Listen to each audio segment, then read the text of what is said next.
Students, आज हम बात करेंगे रिलेशन की शीट के बारे में। मैंने लास्ट चैप्टर लेक्चर में आपको बोला भी था कि मैं शीट डाल दूंगा ऐप पे, वो मैंने डाल दी है, आप लोग डाउनलोड कर लें।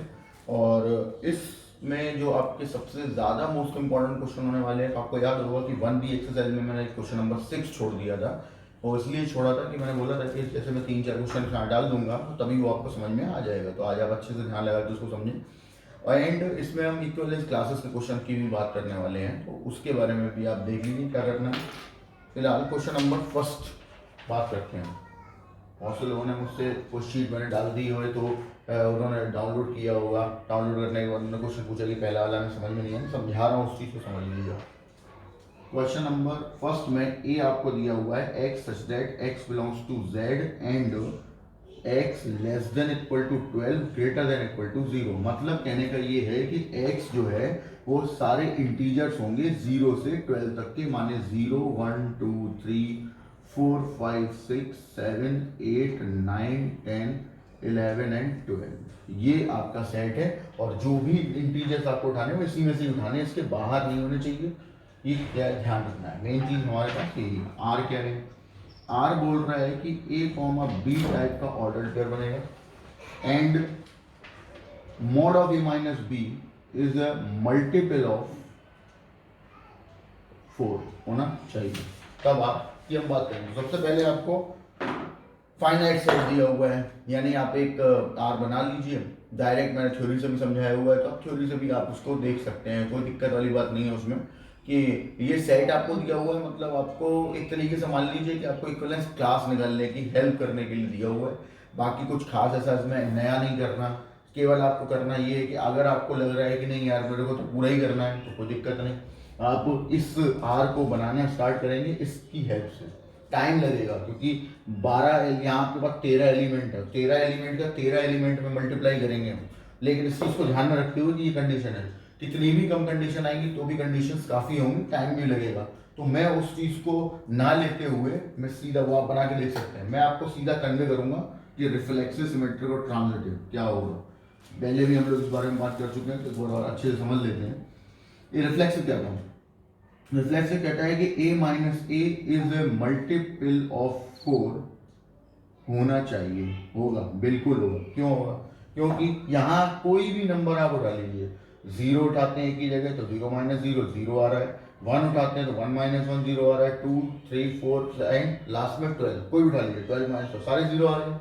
0 आ रहे हैं मतलब 0 इज अ मल्टीपल ऑफ 4, या कोई भी मल्टीपल का मतलब है कि उसका मल्टीपल होना चाहिए या उससे डिवाइड हो जाना चाहिए, सिंपल रूल। ठीक, तो इसलिए 0 आएगा। Then A comma A belongs to R रहेगा हर एक एलिमेंट के लिए, और इस वजह से आर जो है वो रिफ्लेक्सिव होगा। पहली कंडीशन कंप्लीट, क्लियर। ऊपर वाले को मैं रफ कर देता हूं और उसमें हम सिमेट्रिक की कंडीशन डालेंगे। तो सिमेट्रिक क्या होता है, सिमेट्रिक कंडीशन है हमारे पास कि if A comma B belongs to R, हमने ये लिया ऑर्डर पेयर उठाया, मतलब आपने जो आर बनाया था उसमें से कोई एक ऑर्डर पेयर आपने बस रख लिया। तो ऐसा तब हुआ होगा जब ए माइनस बी जो है वो इज ए मल्टीपल ऑफ 4 हुआ होगा, क्लियर है। यानी मैं इसको ऐसे भी लिख सकता हूं A minus B equal to 4R1, equation number 2। बिल्कुल सही बात है, क्यों नहीं लिख सकते। अगर ये 4 का मल्टीपल है, जैसे 8 है 4 का मल्टीपल है, तो मैं लिख सकता हूँ ना 4 इंटू 2, 4 है 4 का मल्टीपल है 4 इंटू 1। तो उसी तरीके से 12 है तो 4 इंटू 3। तो सिमिलरली अगर mod of A minus B 4 का मल्टीपल है तो मैंने वहाँ ये लिख लिया। अब ये तो मुझे पता नहीं कितनी बार डिवाइड होगा, इसलिए मैंने उसको सिलेक्ट कर दिया, क्लियर।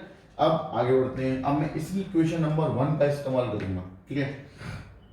बाई इक्वेशन फर्स्ट इसको उठाया मैंने। इक्वेशन नंबर फर्स्ट को उठाने पे हमारे पास कंडीशन हमने क्या की, माइनस ले लिया कॉमन, और ये 4R1 as it is. Minus mod से बाहर आया तो सॉरी माइनस से कॉमन लिया तो ये आया b माइनस ए। माइनस मैग्नीट्यूड से बाहर आएगा या मॉड से बाहर आएगा पॉजिटिव बन जाएगा तो b माइनस ए बन गया 4R1। अब आप खुद ही देख लीजिए, b minus A is also a multiple of 4, alright. इसका मतलब b comma A also belongs to r। ठीक, अब आप ऐसे आपने कहा कि नहीं यार मैं तो एक काम करता हूँ, मैं तो बनाऊंगा, ठीक बात है, मैं ऐसे आपको सोच के देखा देता हूँ।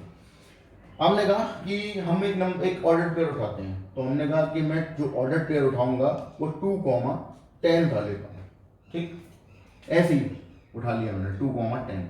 लेकिन ऐसे का मतलब ये नहीं है कि आप 2,9 उठा लेंगे, क्योंकि 2,9 अगर आपने उठाया तो 2 माइनस 9 जरा यहाँ रखिए, 2 माइनस 9 7 आ रहा है, और 7 आ रहा है, 7 4 का मल्टीपल नहीं होगा, तो 2 उठाना वही है जो आर में जाएगा, तो 2,10 उठाया मैंने देखा कि 2,10 जो है वो आर में होगा, क्योंकि 2 माइनस 10 -8 मॉड से बाहर प्लस 8 4 का मल्टीपल।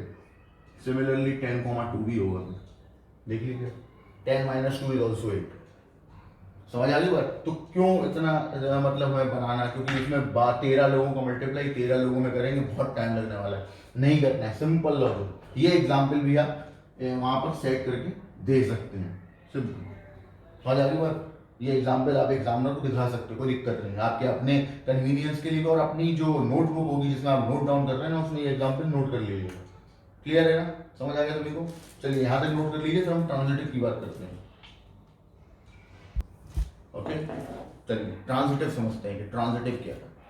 तो देखिए थर्ड ट्रांजिटिव, ट्रांजिटिव में क्या करते हैं हम, if a comma b belongs to r, और ये तब हुआ जब a माइनस बी जो है वो 4 का मल्टीपल है। तरीका बता चुका हूं आपको, क्यों लिखा मैंने ऐसे। And b comma c belongs to r, मतलब mod of b minus C also multiple of 4।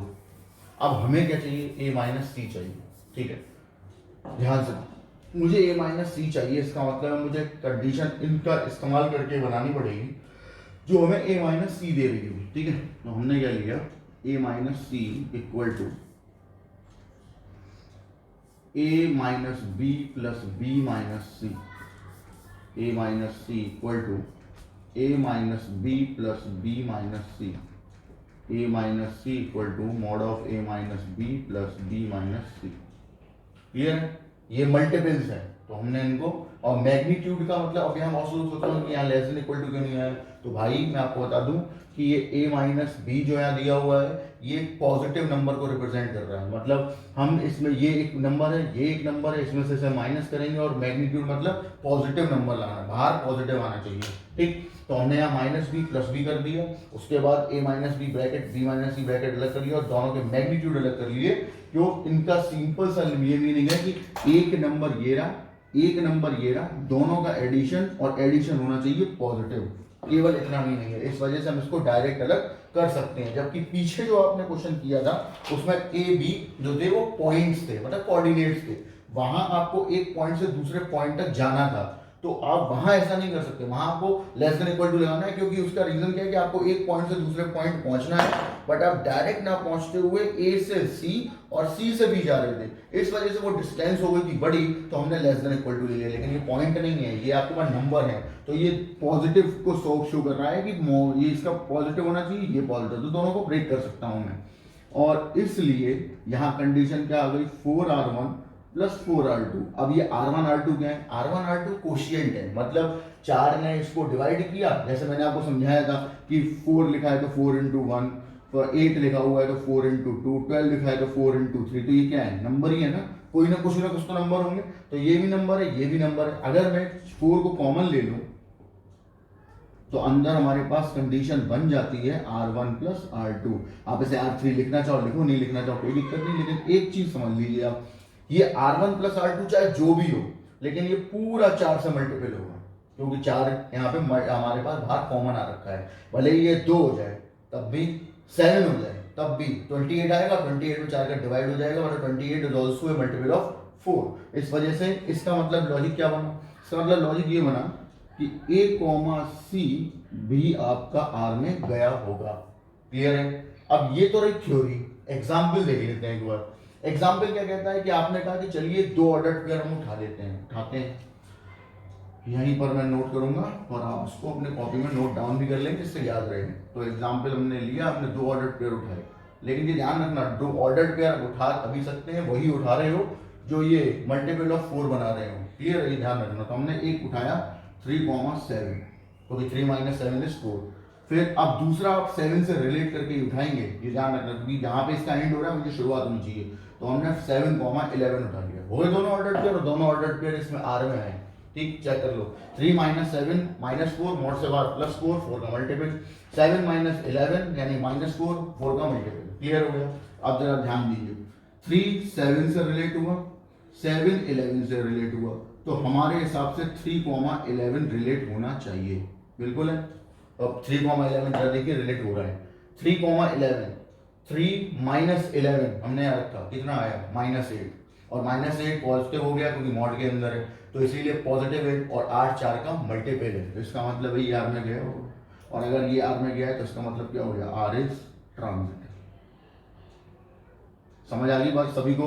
अब कोई कंफ्यूजन मेरे हिसाब से होना नहीं चाहिए, क्योंकि मैंने आपको ये मेथड जो बताया हुआ है एग्जाम्पल है ये, तो बहुत ही आसान है, और आपने बहुत से स्टूडेंट ने कहा कि मेरे को समझ में नहीं आया, तो समझ में आ गया होगा।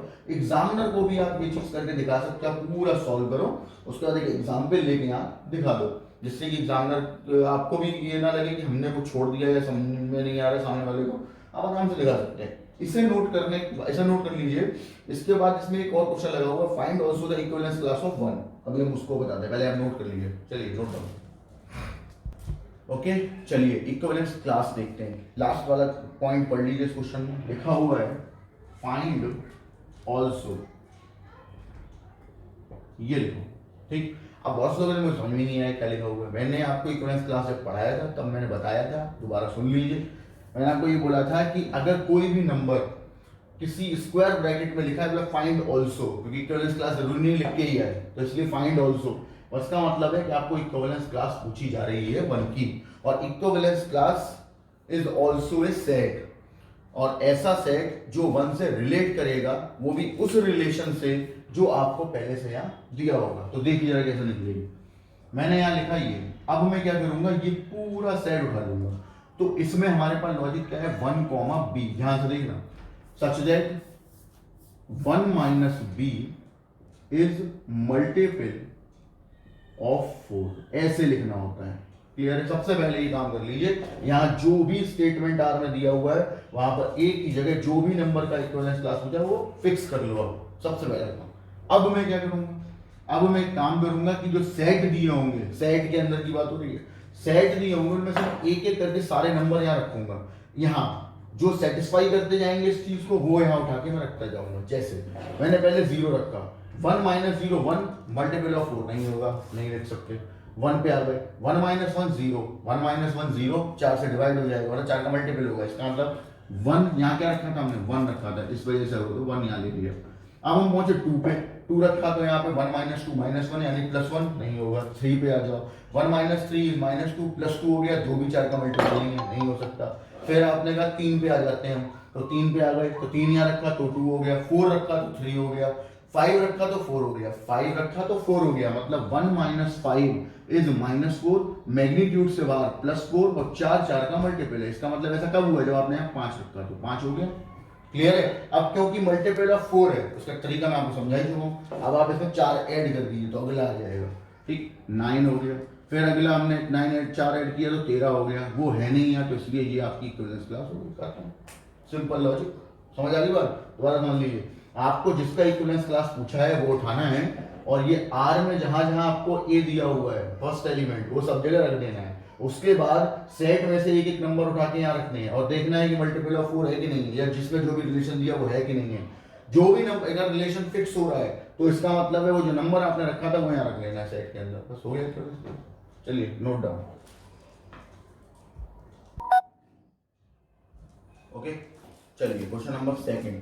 ये जो सेकंड वाला क्वेश्चन है ये आर.एस. अग्रवाल का एग्जाम्पल है, आर.डी. शर्मा में भी दिया हुआ है, और एक स्टूडेंट ने पूछा भी था, तो इसीलिए मैं इसको बता रहा हूँ। वैसे तो उतना टिपिकल क्वेश्चन है नहीं, और बुक वर्जन में क्या किया उन्होंने, एग्जाम्पल सेट करके किया है, वो समझाने के लिए है कि आपको अगर कोई एग्जाम्पल कोई चीज़ नहीं समझ में आ रही तो हम एक एग्जाम्पल से आपको उसको अच्छे से समझा पाए, वो इसलिए दिया हुआ है।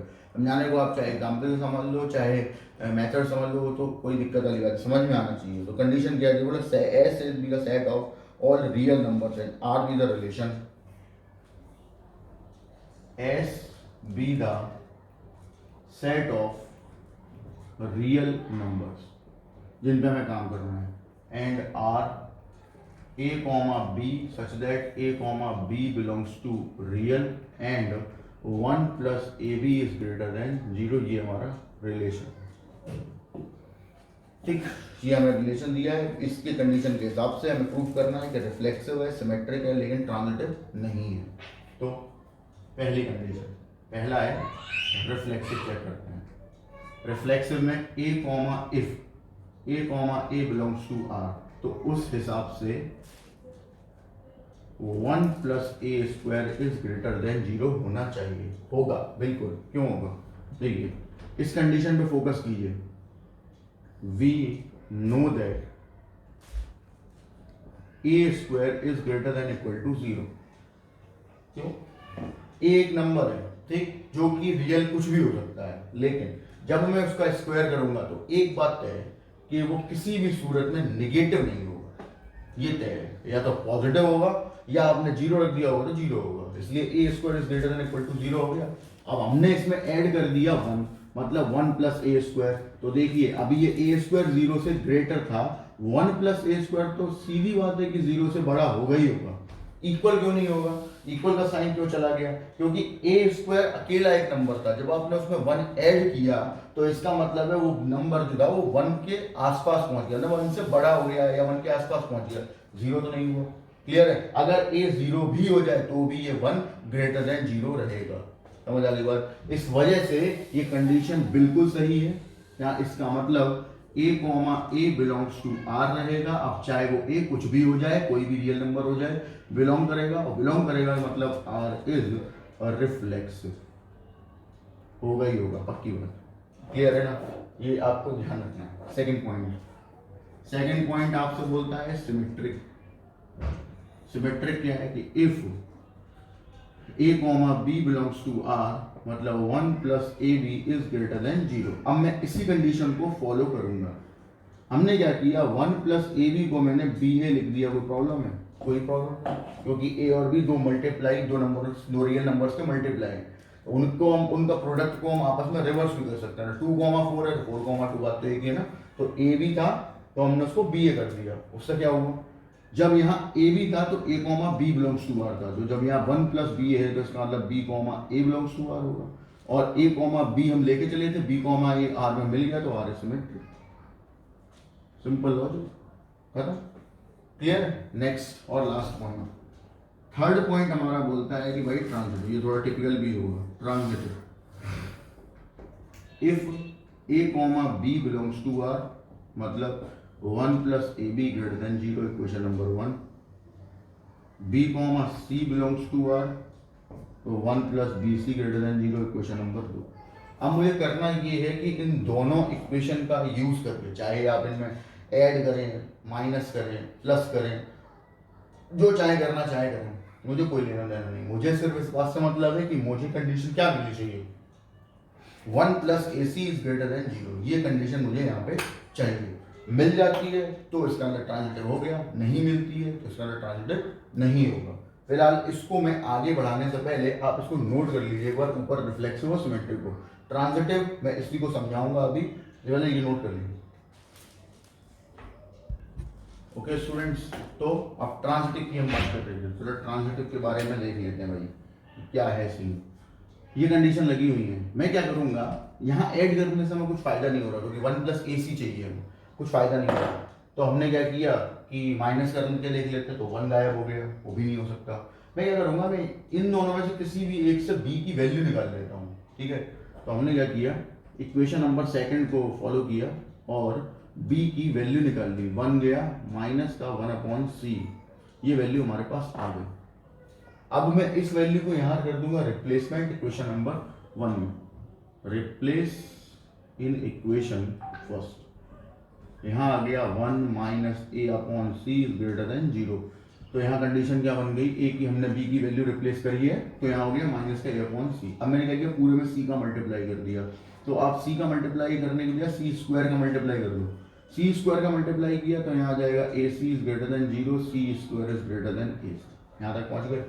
अब कंडीशन क्या है, कंडीशन ये है कि जो आपको यहाँ गिवन है उसमें हमने दोनों तरफ 1 ऐड किया, तो 1 प्लस ए सी, जरा देखिए जब मैंने ऐड किया तो 1 plus C square is greater than 1 plus A C.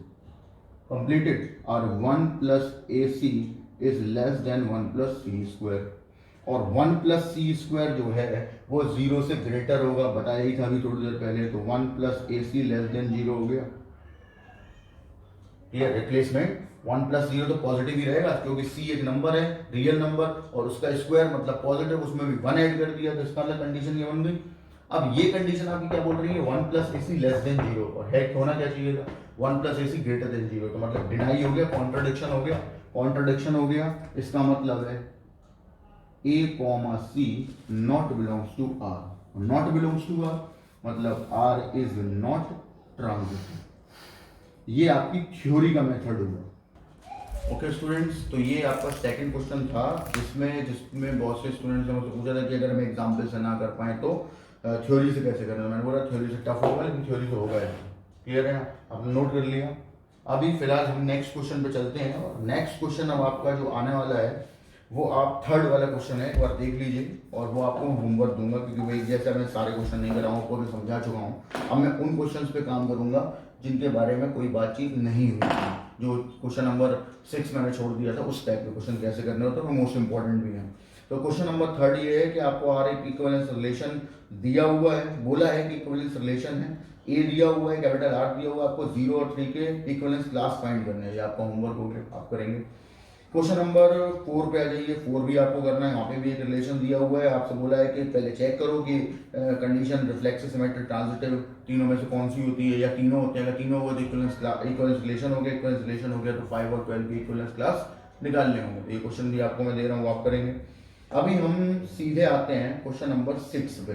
Question number 5 भी आपको ही करना है। क्वेश्चन नंबर 5 में आपको बोला हुआ है एक्स कॉमा वाई बिलोंग्स, आप करके देखिए, नहीं आएगा तो मैं आप मुझसे पूछ सकते हो, कोई प्रॉब्लम वाली बात नहीं। लेकिन क्योंकि काफ़ी सारे क्वेश्चन मैं आपको समझा चुका हूँ, लेकिन इसीलिए मैं फोकस करना चाहता हूँ उन क्वेश्चंस पे जिनके बारे में अभी कोई बातचीत नहीं हुई है। तो आप क्वेश्चन नंबर 6 है पढ़ लीजिए एक बार, उसके बारे में हम बात करते हैं।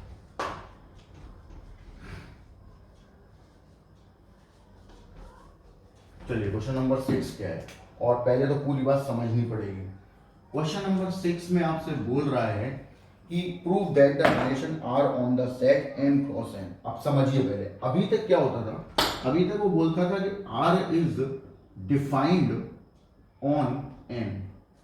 तब आपका लॉजिक क्या रहता, तब आप मानते थे कि r is the subset of n cross n, simple logic, ठीक। और इसलिए जब हम इसमें r में कोई एलिमेंट डालते थे तो एक इसमें से आता था, एक इसमें से आता था, दोनों मिलकर ऑर्डर पेयर बना लेते थे, सिंपल लॉजिक। क्लियर है। लेकिन अब ऐसा नहीं है, अब आपसे वो बोल रहे हैं r is defined on n cross n। इसका मतलब है कि ये कंडीशन ऐसी होगी। सबसे बड़ा कंफ्यूजन पॉइंट होता है ये, अगर आपको ये नहीं बताया इसका मतलब आप रिलेशन समझ में नहीं पाओगे। क्लियर है ना। इसका मीनिंग ये कि अगर डिफाइंड ऑन n बोला गया है, केवल n, तो सिर्फ इतना होगा। अगर n क्रॉस n बोला है तो ये मीनिंग है। इसका मतलब है कि अब इसमें जो एलिमेंट मिलने वाले हैं वो एक इसमें से आएगा, जो अभी अकेला a आ रहा था वो आएगा a कॉमा b, और एक आएगा इसमें से, और अब ये दोनों रिलेट होंगे। समझ आ रही बात। यानी कि जो r में अभी तक एलिमेंट मिल रहे थे हमें a कॉमा b टाइप के, ठीक है ना, वो अब मिलेंगे a कॉमा b के ऑर्डर्ड पेयर टाइप के। समझ आ गई बात। और अब इन्होंने कंडीशन दी रखी है, उसके बारे में बात करेंगे कि भैया दिया है a plus D equal to B plus C. यानी रिलेशन आपसे बोल रहे थे कि R is the subset of n cross n cross n and a comma b related to c comma d such that a plus D equal to b plus C. ये relation है, इसको हमें follow करना है। ये जो इसको follow करेगा वही रिलेशन में आएगा, सिंपल लॉजिक। अब हमसे कहा गया भाई चलो काम करो, रिफ्लेक्सिव, सिमेट्रिक, ट्रांजिटिव चेक कर लो। देखिए कैसे चेक होता है। कंडीशन पहली है भाई रिफ्लेक्सिव। रिफ्लेक्सिव क्या कहता है हमारा, अब रिफ्लेक्सिव में कंफ्यूजन होता है, जो आदमी कहेगा रिफ्लेक्सिव ए आपने आर में से ए में से निकाला, ए कॉमा आर में होना चाहिए ना। अब यहाँ पे कंडीशन बदल गई। अब if A comma B related to A comma B होना चाहिए, सिंपल बात समझ आ गई। अभी तक क्या होता था, ए रिलेटेड टू ए, वो इसलिए होता था क्योंकि आपका सेट ये था, ठीक है ना। अब क्या है, अब डबल हो गया। इसका मतलब है कि ए कॉमा बी यहां से आया होगा और ए कॉमा बी यहां से आएगा सेम, क्योंकि रिफ्लेक्शन में क्या होता है ए कॉमा ए, तो अब जो आएगा वो ऐसा होगा ए कॉमा बी कॉमा ए कॉमा बी, ऐसा बात समझ। जबकि होता क्या था, ये होता था। समझ आ गई बात, क्लियर है ना? यही चीज मैं बताना चाह रहा था, ये कंफ्यूजन होता है। अब मैं देखता हूं कि भाई ये जो कंडीशन हमने ली है सही है कि नहीं है। तो यहां देखो A comma B C comma D से रिलेट था, तो ए डी से में ऐड हो रहा है और बी सी में ऐड हो रहा है। तो अब हम हमारे हिसाब से ए और डी क्या है, ये रहा ए, ये रहा डी ऐड हो गया, ये रहा बी और ये रहा सी ऐड हो गया। और देखिए ये किसी भी नेचुरल नंबर के लिए सही है, A plus B equal to B plus A. सही बात है, हमेशा ही होगा। इसका मतलब ये जो आपने लिखा है सही है, मतलब R is reflexive. Simple logic, और सिंपल होता है ये अगर समझ में आ जाए तो। क्लियर है? ज्यादा कुछ करना नहीं होता, सिर्फ सोचना होता है। जितना ज्यादा सोच लोगे उतना जल्दी आंसर आ जाएगा। सेकंड पॉइंट ये है सिमेट्रिक। सिमेट्रिक क्या होता है भाई? सिमेट्रिक में कंडीशन लेके चलेंगे, ये हमें मतलब देखना क्या है, क्योंकि अब ये सिमेट्रिक थोड़ा टफ पड़ता है। सिमेट्रिक को आपको समझना है कि मैं देखिए कैसे अंदाजा लगाऊंगा कि यहाँ तक मैं कैसे पहुंचूंगा। तो देखिए ये काम आप रफ पे करना। मैं लेके चलूंगा A comma B related to C comma D, ये हम लेके चलेंगे। इफ इसका मतलब A plus D equal to B plus C, question number 2, ये लेके चलेंगे। हमें दिखाना क्या है? हमें उल्टा दिखाना है। हमें दिखाना ये है कि ये दिया हुआ है, गिवन है, हमने लिया है, और प्रूफ हमें ये करना है। अब जरा सोचिए कि प्रूफ अगर ये करना है तो इसको ही सॉल्व करना पड़ेगा। अब इसको हम ऐसा क्या करें जो सॉल्व करें जो कि हमारा ये आ जाए, वो आप सबको पता चलेगा भी नहीं। अभी ये तो फिर भी सिंपल है, आगे जो क्वेश्चन करवाऊंगा टफ होंगे तो पता नहीं चलेगा। तो आप पता ही क्या करिए, आप रफ पे जाइए, रफ पे देखिए कि आपको ये चाहिए, और अब इसके हिसाब से अपना कनेक्शन यहाँ बैठा लो। ये आपका हो गया सी कोमा डी, ये हो गया ए कोमा बी। अब इस रिलेशन के हिसाब से तो देखिए पहला लास्ट वाले से ऐड हुआ था, तो हमारे में पहला लास्ट वाले से ऐड हो गया, और सेकंड वाला इधर के फर्स्ट वाले से ऐड हुआ था। तो ये इसका मतलब आपको ये लाना है। ये जैसे ही आप ले आओगे वैसे ये कंडीशन बन जाएगी। लॉजिक समझ में आ गया, तरीका समझ में आ गया क्या करना है? ठीक, अब हम इसको एप्लीकेबल करेंगे। देखिए मैंने क्या किया, उन्होंने बोला कि मुझे ये चाहिए, तो पहले एक काम करो, ये इक्वल में इन दोनों को रेस्पो कर लो, चेंज कर लो, हो गया। आप इसके बाद इसे लिखो सी प्लस डी, कोई दिक्कत नहीं, B plus C plus B एक ही बात है, और इसको लिखो डी प्लस ए, क्योंकि ए प्लस बी डी प्लस एक ही बात है। हो गया कंप्लीट। अब देखिए मिल गया पूरा ये कंडीशन। इसका मतलब मैं क्या लिख सकता हूँ, C comma D related to A comma B. अब कोई चेक कर ले, कोई दिक्कत नहीं, कर लीजिए अब आप चेक कि आपकी कंडीशन फिक्स हो रही कि नहीं हो रही। देख लो, A comma B C comma D से जब रिलेट कर रहा था तो ए डी में ऐड हुआ था हमारे हिसाब से, सी कॉमा डी कॉमा बी से रिलेट कर रहा है तो सी और बी ऐड होने चाहिए, हो रहे हैं, और यहाँ बी और सी ऐड हो रहे हैं तो हमारे में डी और ए ऐड हो रहे हैं। सही बात है ना? और यही आपको प्रूफ भी करना था। आ गया? क्या था, A comma B related to C comma D लेके चले थे और लेके आए C comma D related to A comma B, ये प्रूफ करना था। मतलब R is symmetric.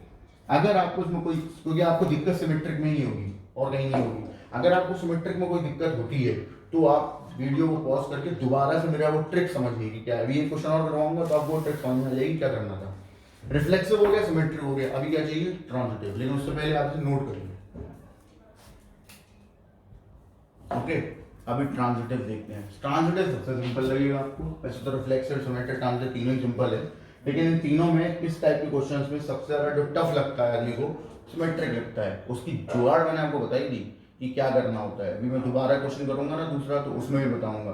Tough question है, लेकिन अगर आप अच्छे से समझेंगे ना तो मजा आएगा करने में। अभी ट्रांजिटिव देखते हैं। ट्रांजिटिव क्या कहता है भाई? ट्रांजिटिव कहता है A comma B related to C comma D, दो ब्रैकेट चाहिए। किस वजह से? ये रहा वजह, रीजन ये रखो, ठीक। यानी कि इसका मतलब है कि कंडीशन क्या बनी होगी, ए पहला आखिरी से रिलेट, दूसरा फर्स्ट से relate. Equation number 2, equation number 3 sorry completed. फिर आपने लिया and C comma D related to E comma F, एक और ऑर्डर पे उठा लिया, तो उस हिसाब से सी और ई ऐड होने, सी और एफ ऐड होने चाहिए, और डी और ई ऐड होने चाहिए। 4 हो गए। सॉरी यही क्रिएट हो रहा है, पहला वाला आखिरी से रिलेट होगा, दूसरा फर्स्ट से रिलेट होगा, तो पहला वाला आखिरी से रिलेट हो गया, दूसरा वाला फर्स्ट से रिलेट हो गया, ठीक। आ गए। अब यहाँ लॉजिक हम वही लगाएंगे तो पीछे लगाएगा। मैंने बोला था ऐड करो, माइनस करो, मल्टीप्लाई करो, डिवाइड करो, कुछ भी करो, रिप्लेसमेंट करो, मतलब कुल मिला के हमें कंडीशन में कुछ भी करना है, और इस हिसाब से करना है कि हमारी जो नेक्स्ट कंडीशन है वो हमें मिल जाए। तो मैं क्या करूंगा, मैं इक्वेशन नंबर 3 एंड 4 को ऐड कर दूंगा। ठीक, अब ये आपको अपने एक्सपीरियंस से सोचना पड़ेगा आपको, तो जब आपका बार बार लगाओगे तो आपको समझ में आ जाएगा क्या करना है।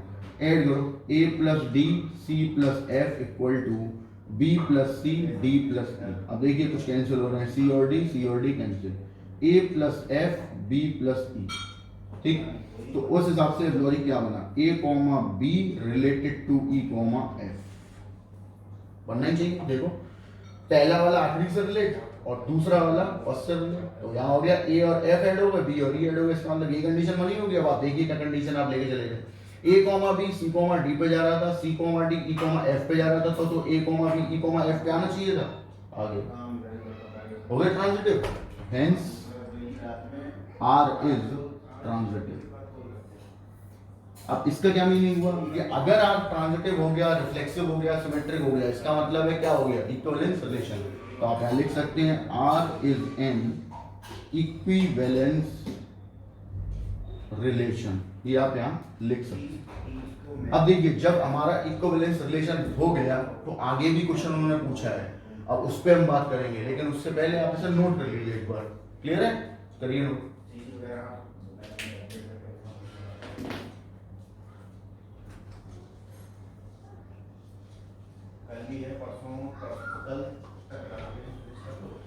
चलिए आगे बढ़ते हैं इसी क्वेश्चन में। इस क्वेश्चन में अब आपका नेक्स्ट लगा हुआ क्वेश्चन ये है, आपसे बोला है कि find also find also 2,3 and 1,3। क्या बोल रहे हैं, इसका मीनिंग क्या है, इसका मीनिंग है कि भाई 2,3 और 1,3 की इक्विवेलेंस क्लास निकालनी है। ठीक, लेकिन कंडीशन क्या थी हमारे पास, उसको याद रखना है, और कंडीशन ये थी कि भाई इसका ही इस्तेमाल मैं करूंगा। तो इक्विवेलेंस क्लास के लिए आपको क्या करना पड़ेगा, वही जो भी थोड़ी देर पहले किया था। देखिए क्या करना पड़ेगा, मुझे सबसे पहले ये चाहिए 2,3 की इक्विवेलेंस क्लास चाहिए, तो मैं क्या करूंगा, ये मेरे लिए ए और बी हो गए, ए और बी हो गए, इसका मतलब है वो ए और बी जो हमारे पास हैं वो यहां फिक्स कर लो आप। ठीक, फॉर 2,3 के लिए ये काम हो रहा है, तो let a comma B equal to 2,3 और वो रिप्लेसमेंट अब आप इक्वेशन नंबर 1 में करने वाले हैं। a की जगह आ गया 2 प्लस डी और b की जगह आ गया 3 प्लस सी। यहां से आपको c और d में एक रिलेशन मिल जाएगा, निकाल लीजिए, या तो d का c में निकाल लीजिए या c का d में। तो d इक्वल टू क्या हो गया, 3 को 2 को इधर ले जाओ, तो बन गया d इक्वल टू 1 प्लस सी या c प्लस 2। बननी कंडीशन, अब कोई टेंशन नहीं, अब तो हो गया। अब तो आपको केवल क्या करना है, 2,3 वैल्यू रखते जाना है और यहाँ निकालते जानी है। देखिए कैसे, अब a comma B C comma D से रिलेट था, इसका मतलब है कि यहाँ जो एलिमेंट है उसका इक्विवेलेंस क्लास आप निकाल रहे हो और यहाँ जो एलिमेंट है वो उसका इक्विवेलेंस क्लास है, यही मीनिंग हुआ ना। तो हम एक एक करके नंबर रखेंगे। पहला नेचुरल नंबर क्या होता है, 1 रखिए जरा। 1 आपने यहाँ पे 1 रखा c की जगह, कोई पहला c है, 1 रखा तो यहाँ 1 और 1 2 हो गया, तो दूसरा 2 हो गया, 1,2। फिर आपने दूसरा नेचुरल नंबर 2 रखा, तो 2 और 2 और 1 3, 2 और 3 हो गया, वो खुद भी होगा। फिर उसके बाद आपने 3 रखा, 3 और 1 4, तो 3,4 हो गया, एंड सो ऑन, ऐसा इन्फिनिटी तक जाएगा। क्यों जाएगा, क्योंकि नेचुरल नंबर इनफाइनाइट होते हैं।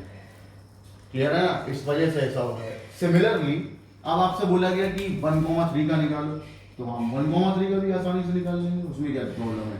1,3 लेट अब की हमारा a कॉमा बी 1,3 हो गया, और 1,3 अब यहाँ इक्वेशन नंबर 1 में पुट करूंगा, तो 1 plus D equal to 3 plus C, यहाँ से d की वैल्यू 1 उधर गया तो 2 प्लस सी आ गई, ये रिलेशन बन गया। अब इसका यूज करूंगा मैं, तो यहाँ हो गया 1,3 इक्वल टू, एक एक करके नेचुरल नंबर, पहला 1 रखा मैंने, तो 1 रखा तो यहाँ 2 और 1 3 आ जाएगा, तो 1,3 हो गया। फिर आपने 2 रखा तो 2,4 आ जाएगा, 2 और 2 4 हो गया। फिर आपने 3 रखा तो 3 और 5 आ जाएगा, एंड सो ऑन। ये भी कितना जाएगा, इन्फिनिटी, क्योंकि natural number are infinite. Clear है, समझ आ रही बात। तो इस टाइप के जो भी क्वेश्चन होते हैं उनमें इक्विवेलेंस क्लास ऐसे निकल जाएगी, और पीछे आपको इक्विवेलेंस क्लास में निकालना सिखा ही दिया। फिलहाल आप नोट डाउन करें, एक एग्जांपल की बात हम और करेंगे, उसके बाद मैं आपको होमवर्क दूंगा, नोट डाउन। ओके स्टूडेंट्स, अब आप इसी टाइप का एक क्वेश्चन और मैं बता रहा हूँ आपको, वो मोस्ट इंपॉर्टेंट है, और क्वेश्चन नंबर आप इसमें टिक कर लीजिए, मोस्ट इंपॉर्टेंट है। इसमें एक तो क्वेश्चन नंबर जो अभी मैंने करवाया, क्वेश्चन नंबर 6 सबसे ज्यादा इंपॉर्टेंट, 7 और 8, ये तीनों क्वेश्चन मोस्ट इंपॉर्टेंट है यहाँ पर। लेकिन अभी हम लोगों को मैंने 6 करवा दिया है, 7 में आपको होमवर्क दे रहा हूँ क्योंकि वो आप करके देखिए, नहीं आएगा तो मुझे आप डालिएगा कमेंट में और व्हाट्सअप करिए या ऐप पे डाल दीजिए मैसेज, तो मैं आपको बताऊंगा कैसे होगा, व्हाट्सअप कर दूंगा मैं आपको, टेंशन लेने की बात नहीं है। लाइव क्लास की जरूरत पड़ेगी तो लाइव क्लास भी ले लेंगे। लेकिन अभी मैं क्वेश्चन नंबर 8 पे आ रहा हूँ। इन सारे क्वेश्चन में सबसे इंपॉर्टेंट क्वेश्चन सबसे ज्यादा पूछा गया है 12th के एग्जाम में। ऐसा क्या है कुछ नहीं, समझने की बात है सिर्फ। आपको इसको अगर समझ लिया तो बहुत आसान है, और वो तरीका मैं आपको बता रहा हूँ कि समझना कैसे है, ठीक है। तो एक बार क्वेश्चन पढ़ लीजिए आप ध्यान से, तब फिर हम करते हैं। Question number 8। क्वेश्चन नंबर 8 आपसे बोलता है कि आर जो है वो एक रिलेशन है, डिफाइंड है n cross n cross n cross n। ये तरीका मैं आपको बता ही चुका हूँ कि मैं ऐसा क्यों लिख रहा हूँ, क्योंकि अगर केवल n बोला गया है तो n क्रॉस n, अगर n क्रॉस n बोला गया है तो फिर एक क्रॉस लगा के n क्रॉस n और आएगा, क्लियर है। और इसमें से जो ऑर्डर्ड पेयर हम निकालेंगे तो एक आएगा इसमें से, एक आएगा इसमें से, और इस वजह से R के अंदर जो रिलेशन डिफाइंड होगा related to C, D such that वो आपको गिवन है AD B plus C equal to BC A plus, ये वो रिलेशन है जो आपको डिफाइन किया हुआ है। अब इसमें एक प्रॉब्लम है, प्रॉब्लम ये है कि वहां पीछे जो था ना वो छोटा सा रिलेशन था, यहाँ बहुत बड़ा रिलेशन है, तो आपको एक कंडीशन करनी पड़ेगी, अपनी तरफ से करिए तो आपको समझ में आए। देखिए वो क्या होगी, मैं इस रिलेशन को चेंज कर लूंगा, चेंज मतलब एक जैसा कर लूंगा। मैंने इसको ऐसे लिखा रहने दिया, यहाँ पे सच जाए, जिधर AD थे उधर तो AD कर लिए, जिधर BC थे उधर BC कर लिए, तो B plus C upon BC equal to A plus D upon AD। और अब इसका फायदा क्या हुआ, इसका फायदा ये हुआ कि अब आप इसको फिर से चेंज कर लेंगे तो ये एक जैसा बन जाएगा और आपको समझ में आएगा। BC का डिवाइड इसमें किया तो B से B कैंसिल हो गया, 1 अपॉन C प्लस इसका इसमें डिवाइड किया 1 अपॉन B इक्वल टू, फिर इसी तरीके से इसका डिवाइड इसमें किया तो 1 अपॉन D प्लस इसका डिवाइड इसमें किया तो 1 अपॉन A। अब ये बिल्कुल वैसा ही बन गया जैसा आपने पीछे वाला अभी पढ़ा हुआ था, क्लियर है। आपको इसको ऐसा भी लिखा रहने दो, कोई दिक्कत नहीं उसमें, अब जैसे समझ पाओ वैसे लिखो, ठीक। मैं इसमें एक चेंज और कर देता हूँ और आसान हो जाएगा, उसमें कोई प्रॉब्लम होने वाली नहीं है, कोई दिक्कत नहीं, जैसे चाहे कर लें। यहाँ पर हम इसको ऐसे कर लेंगे 1 upon A plus 1 upon D equal to 1 upon B plus 1 upon C, simple. और इससे याद रखना क्या है, पहला वाला लास्ट से रिलेट है, इनवर्स से रिलेट है, दूसरा वाला फर्स्ट वाले से रिलेट है, वही पीछे वाला बन गया, सेम कंडीशन कंप्लीट हो गई। अब कोई टेंशन नहीं, अब जैसे चाहो वैसे करो। पहला बोला रिफ्लेक्सिव, रिफ्लेक्सिव बोलता है A, B related to A, B होना चाहिए, देखते हैं होगा कि नहीं। तो देखिए यहाँ देखिए A D से रिलेट हो रहा है 1 अपॉन में, तो हमारा 1 अपॉन A 1 अपॉन B से रिलेट करेगा, इक्वल टू यहाँ पे सेकंड वाला फर्स्ट वाले से रिलेट हो रहा है तो हमारा सेकंड वाला 1 अपॉन B 1 अपॉन A से रिलेट करेगा, और ये होगा ही, क्यों, क्योंकि 1 upon A plus 1 upon B equal to 1 upon B plus 1 upon, ठीक बात है नेचुरल नंबर्स के लिए। इसका मतलब है R इज रिफ्लेक्सिव। कंडीशन खत्म, आ जाते हैं सेकंड पे जो कि है सिमेट्रिक। सिमेट्रिक क्या कहता है कि इफ, ये मैंने बोला था टिपिकल है, A, B related to C, D, ये तो इसका मतलब है कंडीशन क्या बनी होगी, ये बनी होगी 1 upon A plus 1 upon D equal to 1 upon B plus 1 upon C, equation number 1। अब मुझे क्या करना है कि अब मुझे इसे उल्टा करना है, रिवर्स करना है, ठीक है। यानी कि C, D यहाँ होना चाहिए और A, B यहाँ होना चाहिए। अब उसके लिए मुझे जो भी चेंज करना है वो यहाँ करना है, और मुझे ये पता नहीं है कि चेंज में क्या करूँ, तो उसके लिए मैंने आपको तरीका बताया, लेकिन उस पर जाने से पहले आप पहले रिफ्लेक्सिव नोट करिए, यहाँ तक नोट कर लीजिए। सिमेट्रिक की बात हम अभी करते हैं, चलिए नोट करिए बेटा।